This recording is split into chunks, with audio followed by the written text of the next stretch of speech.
What's up guys, it's Zenith. This video is a bit of a side note and a follow-up to my last one, which was the Paperclip trigger braces. Now as promised, I will show you the process of how I made them, and I got them pretty darn close to the originals.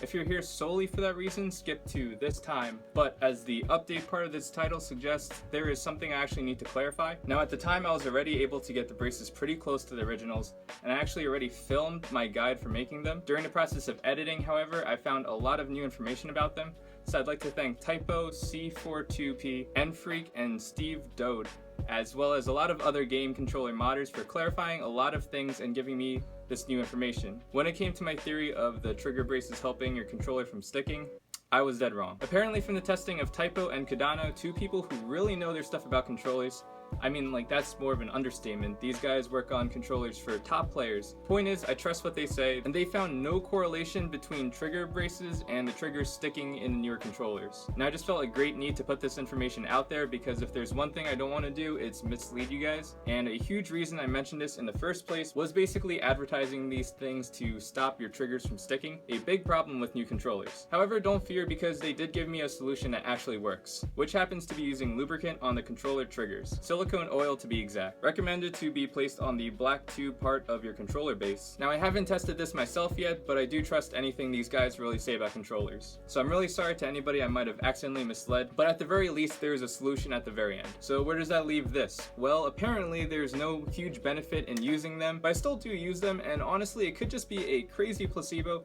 but I do feel they alter the press of the trigger at least slightly in terms of the feeling, and I do like that feeling better. I believe there is still a value in using them as a result, and due to that I think they're still worth it, at least personally. However, just much less worth it now that we know that they don't do anything in terms of the controller sticking. However, it is worth noting that all of the controllers that I've ever used have had these braces in it, and none of them have ever had trouble with the controller trigger sticking. And the one time I did use a Smash 4 controller, just completely stock without any kind of brace in it, that controller did have trouble with the triggers, but that could have been due to a possible difference in shells or a number of other factors. Now that that's out of the way, if you're still around and like me would like to use these braces for what might be their slight change in feel or just for the placebo effect, we'll get into the guide now. You can see I already kind of made a mess of them here. Each one of these is a pair that, aside from little defects in being a little bit too wide as far as the height goes and as far as functionality goes, I think all of these are actually usable. Of course, there were a lot of rejects in the way, but I definitely think I have them down to the point where they are 100% usable. This trigger itself has a brace in it, and I'm feeling almost no difference in comparison to a real one. So I'm going to be putting these in my own controller and just testing them out. You can see that it holds the trigger actually pretty darn straight. Aside from being gold, it looks just the same. So if you're interested in making your own one of these, I will show you at least my process in making them. I have run into people that have made these themselves, and if you do make these yourself and you want to just share your way, definitely please do that. You know, the more knowledge the better. To start off with supplies, the paperclip I use are of course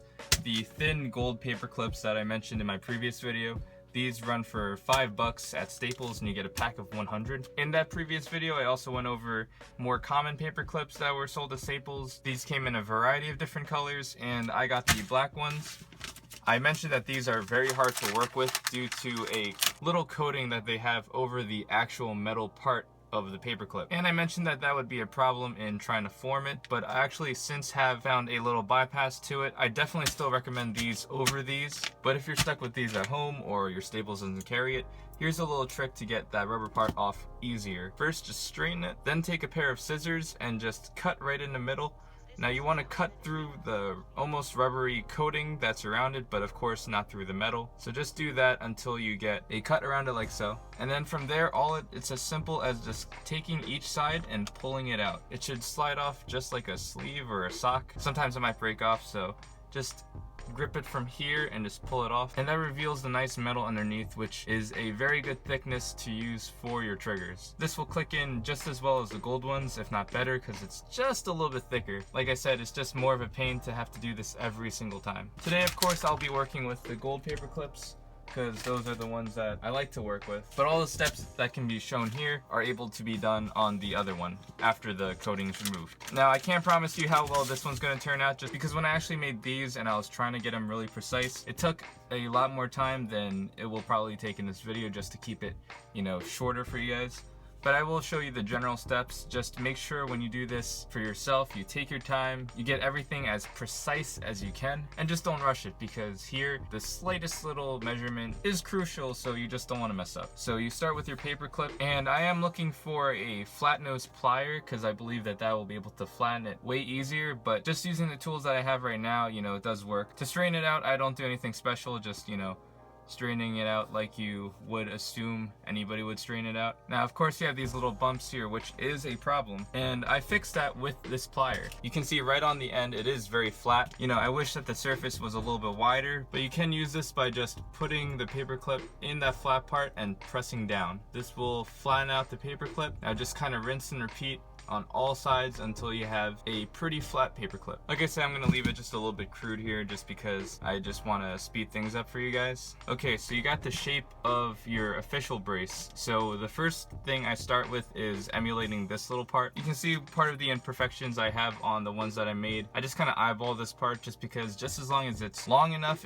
this part doesn't actually have to be too precise. It just has to grip onto the trigger, which you can be a little bit off. Just don't leave it too long or too short, obviously. It really just needs to be able to fit into this part right here, which isn't too hard to do. So for that, I just take the very end and I put it in the plier. Around here is good, and then just bend it completely down. Now that you have this part, like I said, there are probably many ways to do this with better tools to be a lot more precise, but I just kind of line it up with my official brace. So as far as making it goes, yeah, you kind of need the original brace just kind of as reference, at least with my method. I could try to measure out all the parts if somebody wants, but I actually don't think that would help too much, just because I feel that at least using pliers and bending it like this, you kind of need the real thing just as a real reference rather than a measurement that you might just go off a ruler or a piece of paper, which might throw you off just enough to make the brace unusable. So like I said, I align it like this, and then I take a smaller plier just to grip it and then bend that part down as well. So you're starting to see a pattern here. It's really not hard to make at all, at least using this method. You just keep aligning it, marking it with a plier, and then making sure you bend it down straight. You want to get all the little bends out of your paper clip, just because if they ever do bend back and become straight, it'll make one side